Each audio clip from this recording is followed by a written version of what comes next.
તો તમે જુઓ છો કે આપણે નાળિયેરના લાડુ છે તે એકદમ સરસ પરફેક્ટ એવા જ બની અને તૈયાર છે. તો આ લાડુ જોતા જ તમને મોઢામાં પાણી આવી જશે અને ખાવાનું પણ મન થઈ જશે.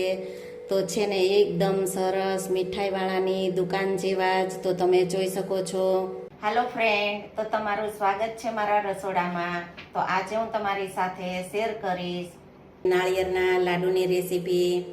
તો ચાલો શરૂ કરીએ રેસીપી. આજે આપણે બનાવશું નાળિયેરના લાડુ.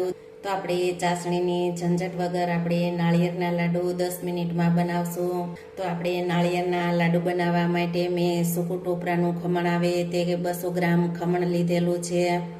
અડધો કપ આપણે મલાઈવાળું દૂધ લીધેલું છે. તો આપણે જે ઘરની ફ્રેશ મલાઈ હોય તે મલાઈવાળું અડધો કપ દૂધ લીધેલું છે. અડધો કપ ખાંડ અને અડધો કપ આપણે મિલ્ક પાવડર લીધેલો છે.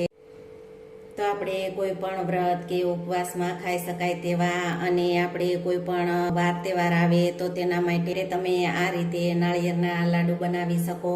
તો આપણે પેલા દૂધને ઉમેરી દેશું. તો દૂધ આપણું સારું એવું ગરમ થઈ ગયું છે. તો દૂધને આપણે 3 થી 4 મિનિટ આપણે હલાવશું. ત્યાર પછી તેમાં આપણે ખાંડ ઉમેરશું.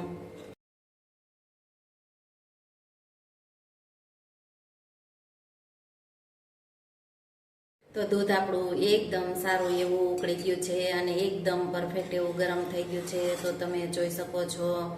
તો આપણે આ રીતે દૂધ ગરમ થાય ત્યાર પછી તેમાં આપણે ખાંડને ઉમેરી દેવાની. તો આપણે અડધો કપ ખાંડ છે તેને ઉમેરી દેશું.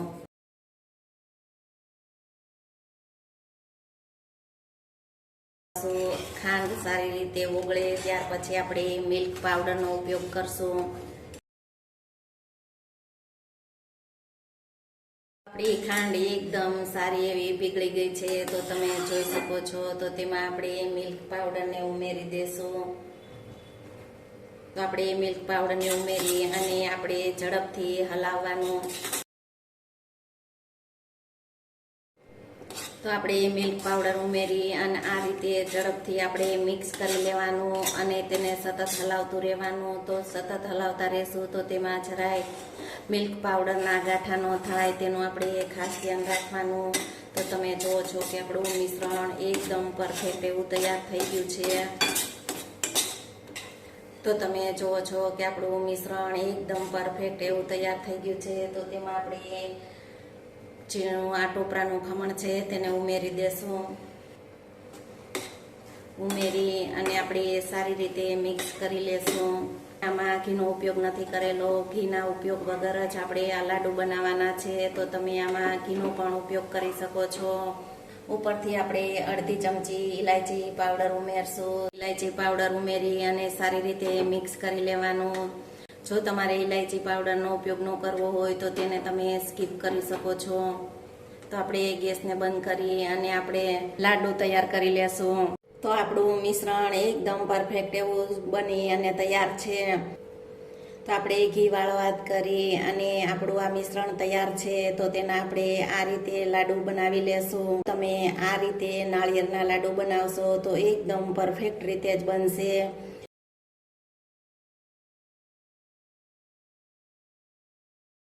તો તમે જુઓ છો કે આપણા નાળિયેરના લાડુ છે તે એકદમ સરસ પરફેક્ટ એવા જ બને છે. તો ઓછી મહેનત ઓછા ખર્ચામાં અને તમે આ રીતે ઘરે બનાવશો તો કોઈ પણ વાર તહેવાર કે પછી તમે વ્રત કે ઉપવાસમાં ખાઈ શકો તેવા. જો તમે આ રીતે બનાવશો તો ઝડપથી ઘરે બની જશે અને ઓછી મહેનત અને ઓછા ખર્ચામાં. તો ફક્ત 10 મિનિટમાં આપણા આ નાળિયેરના લાડુ બની અને તૈયાર થશે. તો આ જ રીતે આપણે બધા જ લાડુ પહેલાં બનાવી અને તૈયાર કરી લેશું.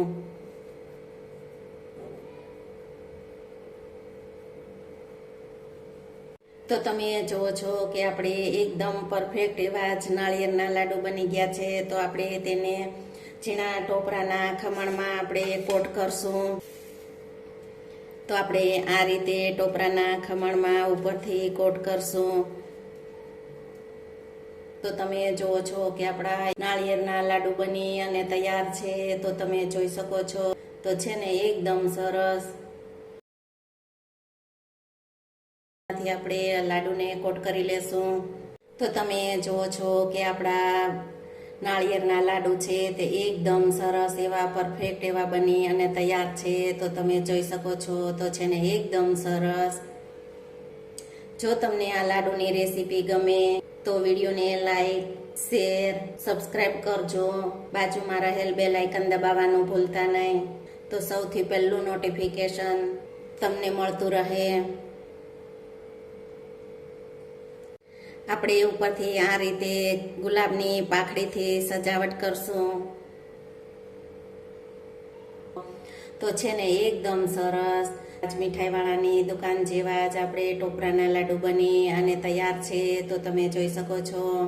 તો આ લાડુ જોતા જ તમને મોઢામાં પાણી આવી જશે અને ખાવાનું પણ મન થઈ જશે.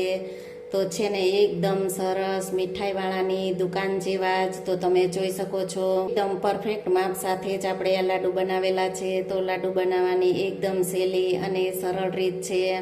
તો આપણે ચાસણીની ઝંઝટ વગર લાડુ બનાવી અને 10 મિનિટમાં તૈયાર છે. તો